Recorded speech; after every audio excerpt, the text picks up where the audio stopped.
नमस्कार। सलाम, आदाब। दोस्तों, आज की जो कहानी है, इस कहानी को अगर आप सुनोगे तो आपके दिल को झकझोर कर रख देगी, क्योंकि दोस्तों ऐसे ही कहानी निकल कर आ रही है। इस कहानी को अगर आप सुनोगे तो आपको कुछ सीख भी मिलेगा। और ये कहानी ऐसी है कि मात्र 3 महीने पहले जिस लड़के की सगाई होती है और सगाई होने के बाद में जो उसकी धर्मपत्नी होती है, वो अपने घर जब आती है और घर में मात्र 18 दिन ही रहती है, और 18 दिन बीतने के बाद में जो नई नवेली दुल्हन रहती है वो अपने घर चली जाती है, अपने मैके चले जाती है। हालांकि जब मैके से वापस आती है तो अपने ही पति के साथ में ऐसी कुछ दुर्घटना घट जाती है, कर देती है, कि अगर आप भी इस कहानी को सुनोगे तो आपके पैरों से जमीन निकल जाएगी। तो दोस्तों, चलते हैं आज की कहानी हम समझने की कोशिश करते हैं। और कहानी समझने से पहले आपसे एक छोटा सी रिक्वेस्ट रहता है कि चैनल पर पहली बार विजिट किए हैं तो चैनल को लाइक और सब्सक्राइब और अपने दोस्तों फ्रेंडों में शेयर जरूर करना। दोस्तों, ये कहानी उत्तर प्रदेश यूपी से स्टार्ट होती है, जहां पर कहा जाता है कि हापुड़ में एक नौजवान रहता है जिसकी उम्र 32 साल। हारिस, उसकी सगाई बहुत ही धूमधाम से, क्योंकि वो एक लौता बेटा रहता है और उसका देखा जाता है कि बिजनौर में रहीमा नाम की एक लड़की के साथ कराया जाता है। हालांकि कहा गया है कि 25 अप्रैल सन 2025 को ये शादी जो है हो जाती है, और होने के बाद में तकरीबन कहा जाता है कि अप्रैल से लेकर और अगस्त के बीच में एक बहुत ही बड़ी दुर्घटना घट जाती है। दुर्घटना दोस्तों, देखा जाता है कि बिजनौर की रहीमा रहने वाली जब हापुड़ में अपने पति हारिस के पास रहने लगती है तो उसका जो बर्ताव रहता है, जो उसका चाल ढलन रहता है, जो उसको रहने का घर में एक तरीका रहता है, वो काफ़ी बदलाव देखा गया है। कि एक बदलाव ऐसा रहता था कि रहीमा की जो चाल ढंग थे वो कोई भी अगर देखता तो एक बार देखता ही रह जाता। लेकिन इस बात को हारिस जो था, जो उसका पति था, वो नहीं समझ पाता था। हारिस ये सोचता था कि रहीमा जो है अभी अपने घर से अपने माँ और बाप, अपने भाई बहन को छोड़कर हमारे घर आई है, तो इसका कहीं ना कहीं कहा जाता है कि इसके दिल नहीं लग रहा हो, कुछ उलझन हो। लेकिन कुछ समय गुजरने के बाद में दिल लगने लगेगा। इस बात को लेकर हारिस जो रहता है टेंशन फ्री हो जाता है।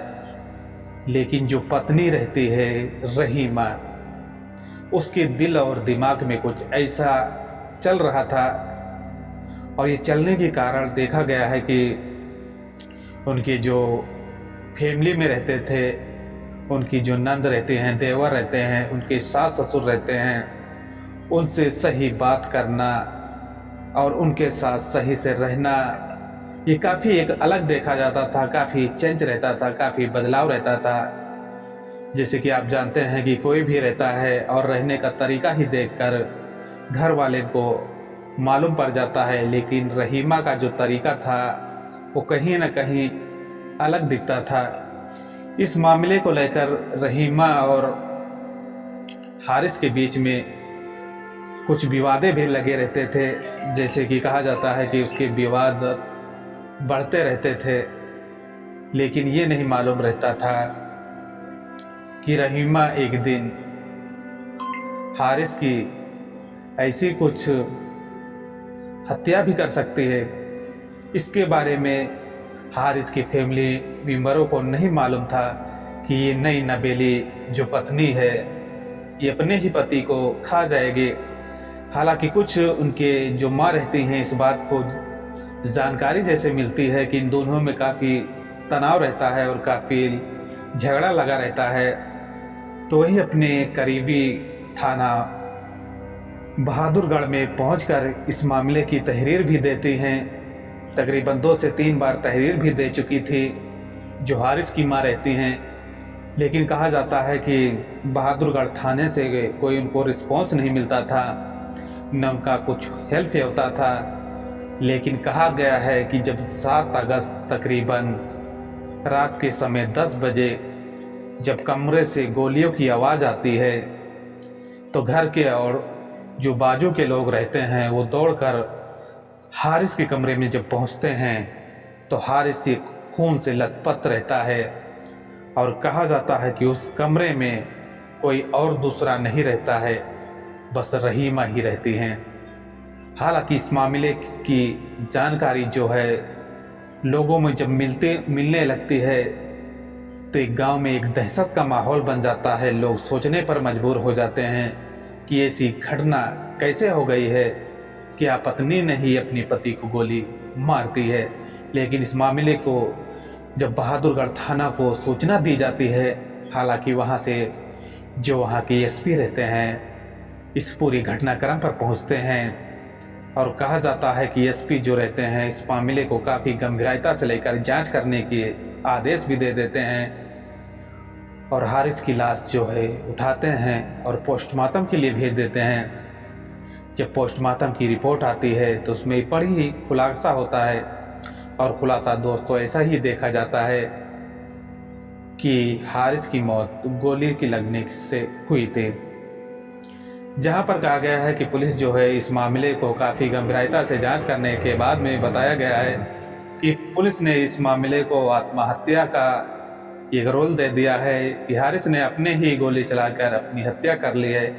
लेकिन इस मामले को लेकर अभी भी जो गांव के लोग हैं, जहां पर कहा गया है मोहम्मदियापुर के लोग जो हैं, इस मामले को लेकर अभी भी विरोध कर रहे हैं कि हारिस ऐसा नहीं था अब कि अपनी हत्या आप ही कर ले।